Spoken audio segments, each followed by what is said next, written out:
ஸ்டாலினுக்கு போட்டிங்க. இது யார் வீடு? இது யார் வீடுங்க? இது உங்கள் வீடு தானே? பாருங்கள், ஸ்டாலினுக்கு ஓட்டு போட்டவரோட வீட்டு நிலமையை பாருங்கள், என்ன நிலமையில் இருக்கிறாங்கன்னு பாருங்கள். பாருங்கள் மக்களே, இந்த அம்மா நிற்கிறாங்க, அந்த வீடு பாருங்கள். ஸ்டாலினுக்கு ஓட்டு போட்டவங்களுக்கெல்லாம் இந்த நிலமையில தான் இருப்பாங்க. பார்த்துங்க ஐயா, ஸ்டாலின் மட்டும்தான் சிரிச்சுக்கிட்டு இருக்காரு அவங்க வீட்டில்.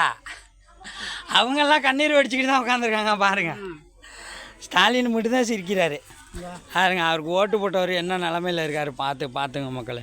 இந்த தெரு பூரா எல்லா புறம்பொக்கள் தான் குடியிருக்காங்க, பட்டா கிடையாது.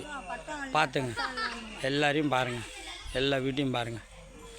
இவங்களெல்லாம் நம்பி நட சீட்டை மட்டும் கொண்டாந்து நீட்டுறாங்க. கனவை சொல்லு, உங்கள் கனவு இல்லை, ஸ்டாலின் தான் வராரு, விடியல் தர போகிறாரு அப்படின்ட்டு இங்கே ஒருத்தர் உட்காந்துருக்காரு பாருங்க. ஸ்டாலின் வந்து விடியல் கொடுப்பாருன்ட்டு உட்காந்துருக்காரு பாவா.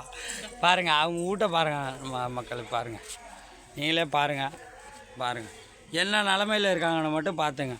இதில் வந்து ஓட்டு கேட்குறதுக்கு வரானோ அங்கேருந்து வரைஞ்சி கட்டிக்கிட்டு கம்யூனிட்டி ஓட்டு கொடுத்த போயிடலாம்.